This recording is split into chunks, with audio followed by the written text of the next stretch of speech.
بعض لوگوں نے اپنے غلط عقائد اور نظریات کو اسلام میں داخل کرنے کے لیے ایک لفظ بنایا ہوا ہے بدعت حسنہ۔ جب اللہ کے رسول صلی اللہ علیہ وسلم نے فرما دیا کہ کلو بدعت ضلالہ وکلو ضلالۃ فی النار، تو کلو کا جو لفظ ہے یہ سب بدعتوں کے لیے آتا ہے۔ اب اس سے دو قسمیں بنا دینا، بدعت حسنہ اور بدعت سیئہ۔ حسنہ وہ جو اچھی لگے، سیئہ وہ جو بری لگے۔ تو یہ بات یاد رکھیں کہ شریعت کے اندر، اسلام کے اندر یہ کوئی تقسیم نہیں ہے۔ اگر آپ حسنہ اور سیئہ کہتے ہیں تو ہمارا ایسے لوگوں سے سوال ہے کہ سیئہ اور حسنہ کا معیار کیا ہے؟ سیئہ کس کو کہیں گے اور حسنہ کس کو کہیں گے؟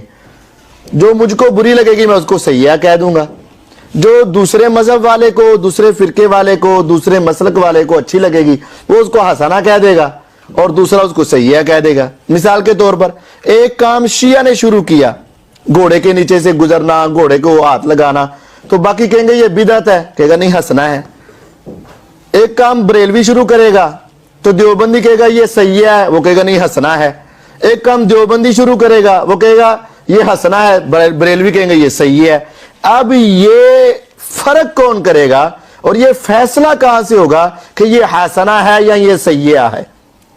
فرق اسی وجہ سے ہوگا جو قرآن اور حدیث میں ہے وہ سنت ہے اور جو اس میں نہیں ہے وہ بدعت ہے۔ بدعت کی تعریف یہ ہے ہر وہ عمل یا ہر وہ قول یا ہر وہ عقیدہ، تینوں باتیں ہیں، ہر وہ قول، ہر وہ فعل اور ہر وہ عقیدہ جو کتاب و سنت سے ثابت نہیں، بعد میں ثواب کی نیت سے کیا جائے وہ بدعت ہوتا ہے۔ تو اب ایک شخص کرے گا، وہ کہے گا یہ مجھے اچھا لگتا ہے اس وجہ سے یہ بدعت حسنہ ہے، دوسرا کہے گا یہ تو قرآن و حدیث میں ثابت ہی نہیں، یہ تو بدعت ہے۔ تیسرا کرے گا، وہ دونوں مل کر کہیں گے یہ تو قرآن و حدیث سے ثابت نہیں، یہ بدعت ہے، وہ کہے گا مجھے اچھا لگ رہا ہے یہ بدعت حسنہ ہے۔ یاد رہے کل بدعت ضلالہ وَإِن رَآهَا النَّاسُ حَسَنَةً، ہر بدعت گمراہی ہے اگرچہ لوگ اس کو اچھا ہی سمجھے، حسنہ ہی سمجھے، لوگ اس کو بدعت حسنہ ہی سمجھے، وہ گمراہی ہے۔ یہ جو بدعت حسنہ اور سیئہ کی تقسیم ہے نا، یہ ہر مسلک والوں نے اپنی بدعات کو رواج دینے کے لیے اور شریعت کے فتاوی جات سے بچنے کے لیے بدعت حسنہ کا نام نکال دیا۔ تو شریعت میں ہر بدعت ہی گمراہی ہے اور سیئہ ہے، کوئی بدعت حسنہ ہے ہی نہیں اور کوئی بدعت اچھی ہے ہی نہیں۔ آپ نے کہا کہ ہر بدعت گمراہی اور بدعت حسنہ کو بھی آپ نے گمراہی کے زمرے میں ذکر کیا، تو سیدنا عمر فاروق رضی اللہ تعالیٰ عنہ خلیفۃ المسلمین امیر المومنین جب لوگوں کو دیکھا کہ وہ نماز تراویح باجماعت پڑھ رہے ہیں، اس وقت انہوں نے یہ لفظ بولا تھا نعمت البدعۃ ھذہ، کہ یہ کتنی اچھی بدعت ہے، تو اس کے بارے میں آپ کیا کہیں گے؟ یہ بات کرتے ہیں لوگ، کہتے ہیں عمر رضی اللہ تعالیٰ نے کہا تھا نعمت البدعۃ ھذہ، کہ یہ اچھی بدعت ہے۔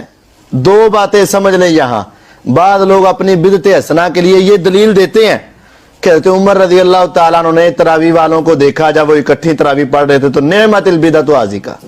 پہلی بات ہے بدعت حسنہ تو نہیں کہا نا، نعمت البدعۃ کہا ہے نا، بدعت حسنہ تو نہیں کہا نا، تو بدعت حسنہ کی دلیل کیا ہے؟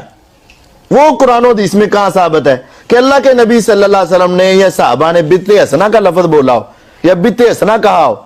دوسری بات یہ ہے نعمت البدعۃ کس کو کہا گیا ہے؟ نعمت البدعۃ ھذہ اس عمل کو کہا گیا ہے جو قرآن و حدیث میں ثابت تھا۔ تراویح کا حکم، قیام اللیل کا حکم بھی قرآن میں موجود ہے، قیام اللیل کی فضیلت قرآن اور حدیث دونوں میں موجود ہے، اور قیام اللیل کا عمل اللہ کے نبی علیہ السلام سے ثابت ہے، اور سب صحابہ کو جماعت کروانا بھی ثابت ہے۔ یہ چاروں باتیں، حکم قرآن میں ہے، فضیلت قرآن حدیث دونوں میں ہے، اور پھر آپ کا عمل بھی ہے، صحابہ کے ساتھ با جماعت بھی ثابت ہے۔ آپ نے امت کی مشقت کی ڈر کی وجہ سے چھوڑا، بعد میں صحابہ جمع ہوئے تو انہوں نے اس پر نعمت البدعۃ پڑھا ہے۔ یہ جو آج کل بدعتیں چل رہی ہیں، مثال کے طور پر یہ جشن عید میلاد النبی ہے، کیا نبی علیہ السلام کو حکم ہوا؟ کیا اللہ نے حکم دیا؟ کیا قرآن حدیث میں اس کا وجود ہوا؟ یا یہ سارے معاملے آپ نے کیے؟ اگر تو آپ نے کیے تھے تو بعد میں کر لو، اور اگر آپ نے نہیں کیے تو ایسی چیز جس کا وجود ہی نہیں اس کو بدعت حسنہ کہنا یہ بالکل حرام ہے۔ تو بدعت کی میں آپ کو دو باتیں سمجھا دیتا ہوں، ایک ہے بدعت اصطلاحی اور ایک ہے بدعت لغوی۔ جب آپ کوئی مسجد تعمیر کرتے ہیں تو پہلی مرتبہ اس کو تعمیر کہتے ہیں، اور اگر وہ کسی وجہ سے خستہ حال ہو جائے، اس کو گرا دیا جائے، دوبارہ بنایا جائے، اس کو بھی پھر لفظ بولتے ہیں تعمیر نو، دوبارہ تعمیر۔ بدعت کا معنی یہی ہے، جو حدیث میں ہے نا نعمت البدعۃ ہذہ، وہاں یہ لغوی طور پر آیا ہے کہ صحابہ رضوان اللہ علیہ مجمعین نے یہ عمل چھوڑ دیا ہوا تھا، عمر رضی اللہ تعالیٰ نے اکٹھا کیا تو از سرے نو دوبارہ اس عمل کو جاری کیا گیا، تو اس لحاظ سے نعمت البدعۃ بولا ہے۔ جو اصطلاحی بدعت ہے نا، بدعت حسنہ، بدعت سیئہ، یہ جو قسمیں بنائی جاتی ہیں یا بدعت، یہ قرآن و حدیث میں ہے ہی نہیں۔ اور اگر آپ یہ کہیں گے کہ یہ بدعت ہے تو ہم کہیں گے یہ بدعت کیسے بنتی ہے جناب؟